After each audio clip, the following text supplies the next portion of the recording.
أسباب العقم 30% زوجة 30% زوج، وفي 5% مشاكل في الجماع، وفي 5% بدون سبب. 30% بتوع الزوجة بيبقوا اضطرابات في التبويض، خاصة تكيس المبيض، في انسداد في قناة فالوب نتيجة التهاب أو عملية سابقة أو نتيجة جراحة أو نتيجة بطانة رحم مهاجرة.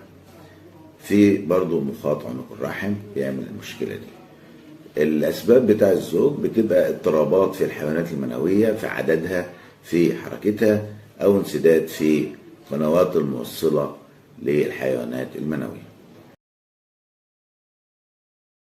أسأل الله أن يبشركم بما يسركم ويكف عنكم ما يضركم، ويجعل العافية لباسكم، والمغفرة ستركم، والسعادة طريقكم، والجنة دارنا وداركم.